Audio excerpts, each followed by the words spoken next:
प्राज्ञबुधाराध्य सिंहवाहन सोमज उत्तिष्ठ जगतां मित्र बुद्धिपीठोपशान्तये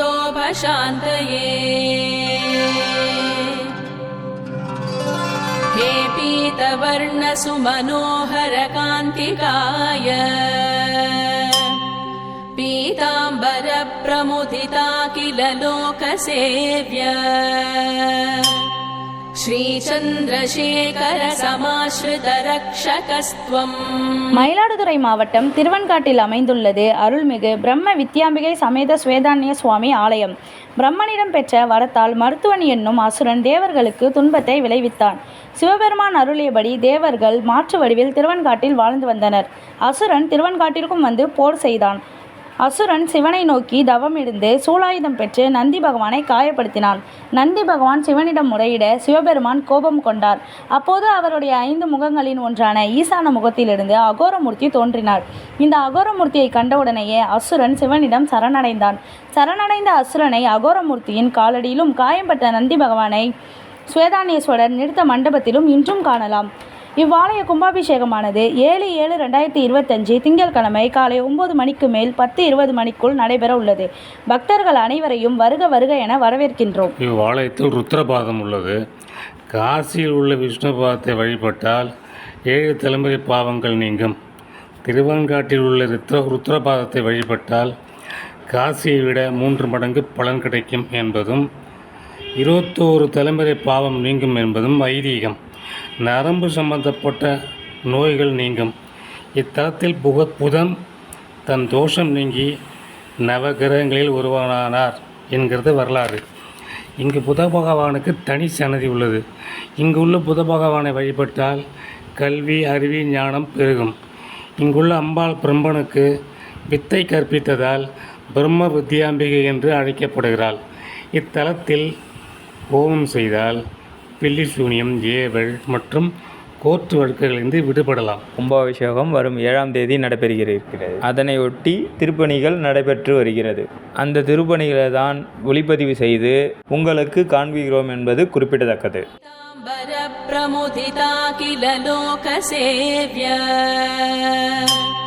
श्रीचन्द्रशेखर समाश्रित रक्षकस्त्वम् धाराशशाङ्ग बुधग्रह सुप्रभातम् द्राक्षाकुलुच्च पदबन्ध कवित्वधातः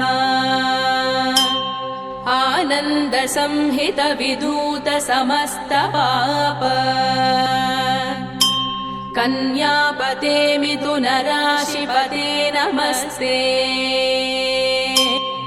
धारा शशाङ्गज बुधग्रह सुप्रभातम्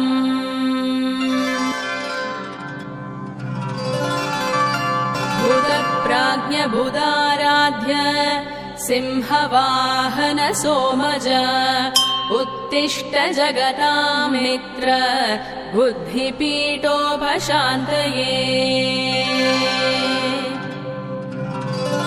हे पीतवर्ण सुमनोहर कान्तिकाय पीताम्बर प्रमुदिता किल लोकसेव्य श्रीचन्द्रशेखर समाश्रित रक्षकस्त्वम् धारा शशाङ्ग बुधग्रह सुप्रभातम् द्राक्षाकुलुच्च पदबन्ध कवित्वधातः आनन्द संहित विदूत समस्त पाप कन्यापते मिथुन राशिपते नमस्ते धारा शशाङ्गज बुधग्रह மரணடையாங்கிறது விதி. மரணம் வரும்போது உபாதைகள் அப்படியே ரவுண்ட்ஸு. திருவெண்காடு வந்தோடனே இங்கே நிறையா யாகங்க, அதாவது யாக புகை சூரிய வெளிச்சம் வந்துதான். வேத மந்திரங்களை கேட்டார், செய்த பாவங்கள் போச்சு. ஹோம புகை சுவாசம்னார், வியாதிகள் போச்சு. அவர் இங்கே இருந்து பூஜை பண்ணார். யமன் பாசத்தை எரிஞ்சு வர்றான். தன்னை பூஜை செய்யக்கூடிய நிமிஷம் பண்ணே சாமிக்கு கோபம் தாங்காது நெற்றி கிட்ட தந்தார், யமனை எரிஞ்சு போனான். இது அனுகிரக கேத்திரம். அம்மாருக்கால் பண்ண முடியாது. அவசரப்பட்டார், யமனை எரிச்சிட்டார். பூமாதி வந்து பிரார்த்தனை பண்ணால் கையை காமிச்சார். யமன் வந்துடும்னா பார்வதி கேட்டு நடனம் பாடுவோன்னு 9 டான்ஸ் ஆனாங்க. நவதாண்டவமான நட்சத்திரம். இது ஞானத்தை தரக்கூடிய அறிவாள் தரக்கூடிய சபை. அப்படி ஆடும்போது அவருடைய 3 கண்கள்லேருந்து 3 பொறிகள் கிளம்பி 3 இடத்துல விழுந்து 3 குளமாச்சு. இந்த 3 குளத்தில் ஸ்நானம் பண்ணால் 3 ஜென்மாவில் செய்த பாவங்கள் போகும். இந்த பாவம் போச்சுங்கிறது நம்மளால் தெரிஞ்சுக்கவோ உணரவோ முடியாத ஒரு விஷயம். யார் ஒருத்தருக்கு ஆண் வார்த்தைகள் இருக்காதுன்னா இதுக்கு முற்பட்ட 3 ஜென்மாவில் செய்த பாவத்தினுடைய கடைசி தண்டனை இந்த ஜென்மால வாழ்க்கை ஆண் வார்த்தைகள் இருக்காது. பொதுவாக எல்லாம் பொண்ணு பொறுத்துட்டா பாவம் சொல்லுவாங்க. இறைவன் திருவுருள் இருந்தால் புண்ணியம், பண்ணியிருந்தால் பெண் குழந்தை உண்டு, கன்னிகாதானம் உயர்வு. இறைவன் திருவுருள் இருந்தால் அது கிடைக்கும். அப்படி ஆண் வார்த்தை வேணுங்கக்கூடியவர்கள் இல்லை குழந்தையை வேணுங்கக்கூடியவர்கள் இந்த 3 குளத்தில் ஸ்நானம் பண்ணி சாமி கும்பிட்டா சத்தியமா புள்ள பிறக்கினார் தெரியும் வந்தார். அப்படி சொல்ல அவருக்கு யோகிதை வேணுமே. தீர்காலத்தில் இருந்தால் அப்பாவை காரணம் இந்த குழந்தைக்கு பொற்கிணத்தில் பால் கொடுத்தா பார்வதி. அந்த சாமி திருவன்காட்டுக்கு வரும்போது திருவன்காடே சிவலிங்கமாக தெரிஞ்சுதான், மெரிக்க முடியாது இல்லையா. அம்மானு கூப்பிட்டாராம். பிரம்ம வித்யாம்பாள் அந்த முக்கிட்டு போறா, வலது பக்கத்தை தீட்டிக்கிறா, தன்மாரில் பால் கொடுக்குறா. விநாயகர் பெருமானுக்கோ முருகப்பெருமானுக்கோ கிடைக்காத பாக்கியம் திருவன்காட்டு திருஞான சம்பந்தர் கிடைச்சதுங்கிறத விட பார்வதி தன் மாரில் பால் கொடுக்க இந்த ஊரில் ஆசைப்பட்டார். அந்த பார்வதியுடைய மாரில் வாய் வச்சு பால் கொடுத்த திருஞான சம்பந்தர் திருவன்காட்டை பாசனம் பண்ணும்போது அல்லலோடு அறிவினை அறிதல் ஆணையை நீ செய்த சகல விதமான பாபங்களை உன விட்டு போகும். யார் யாருக்கெல்லாம் ஆண் வார்த்தைகள் விடுமோ அதான் கிடைக்கும். இது சத்தியம்னு பாடினார். அதனால இந்த 3 குளத்தில் ஸ்நானம் பண்ணால் செய்த பாவங்கள் போகும். வம்சம்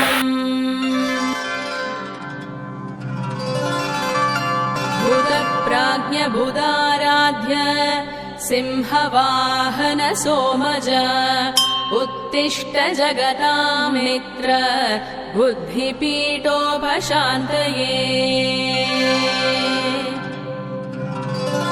हे पीतवर्ण सुमनोहर कान्तिकाय पीताम्बर प्रमुदिता किल लोकसेव्य श्रीचन्द्रशेखर समाश्रित रक्षकस्त्वम् धाराशशाङ्ग बुधग्रह सुप्रभातम् द्राक्षाकुलुच्च पदबन्ध कवित्वधातः आनन्द संहित विदूत समस्त पाप कन्यापते मिथुन राशिपते नमस्ते धारा शशाङ्गज बुधग्रह सुप्रभातम्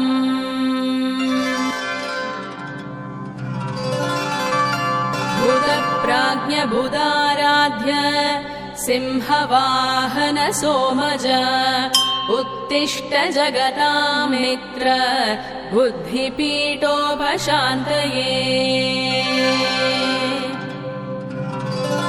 हे पीतवर्ण सुमनोहर कान्तिकाय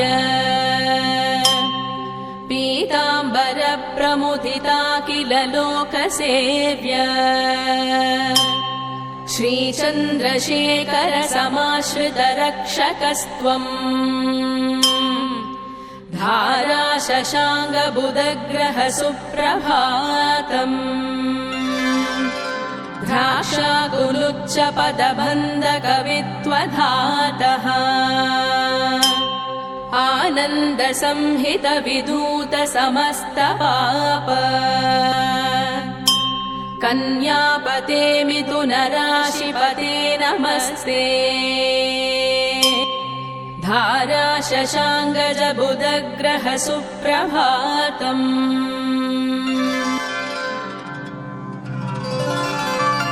बुधप्राज्ञ बुधाराध्य सिंहवाहन सोमज उत्तिष्ठ जगतां मित्र बुद्धिपीठोपशान्तये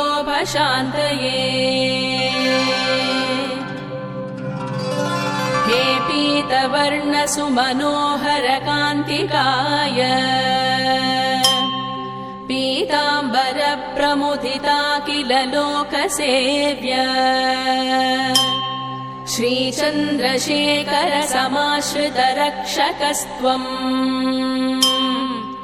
धारा शशाङ्ग बुधग्रह सुप्रभातम् द्राक्षाकुलुच्च पदबन्ध कवित्वधातः आनन्दसंहितविधूतसमस्तपाप कन्यापते मिथुनराशिपते नमस्ते धारा शशाङ्गजबुधग्रह सुप्रभातम्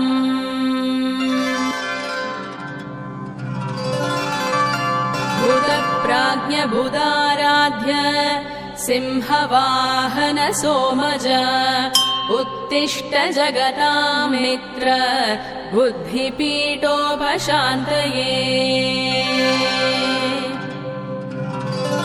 हे पीतवर्णसुमनोहर कान्तिकाय पीताम्बर प्रमुदिता किल लोकसेव्य श्रीचन्द्रशेखर समाश्रित रक्षकस्त्वम् धारा शशाङ्ग बुधग्रह सुप्रभातम् द्राक्षाकुलुच्च पदबन्ध कवित्वधातः आनन्द संहित विधूत समस्तपाप कन्यापते मिथुनराशिपते नमस्ते धारा शशाङ्गजबुधग्रह सुप्रभातम्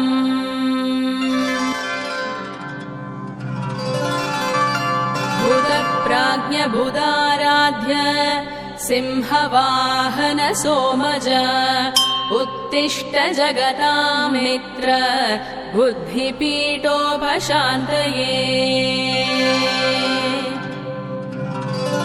हे पीतवर्णसुमनोहर कान्तिकाय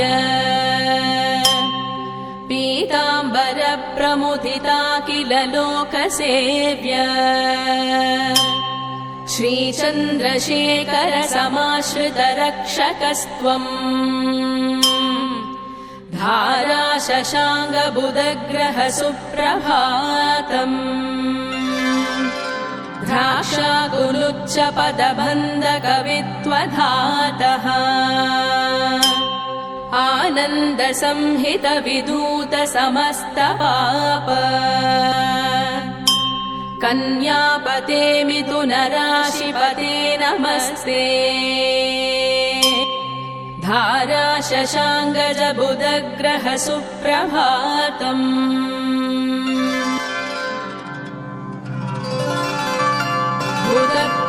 बुधप्राज्ञबुधाराध्य सिंहवाहन सोमज उत्तिष्ठ जगतां मित्र बुद्धिपीठोपशान्तये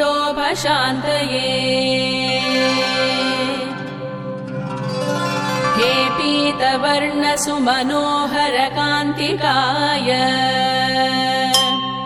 पीताम्बर प्रमुदिता किल लोकसेव्य श्रीचन्द्रशेखर समाश्रित रक्षकस्त्वम् धारा शशाङ्ग बुधग्रह सुप्रभातम् द्राक्षाकुलुच्च पदबन्ध कवित्वधातः आनन्द संहित विधूत समस्तपाप कन्यापते मिथुनराशिपते नमस्ते धारा शशाङ्गजबुधग्रह सुप्रभातम्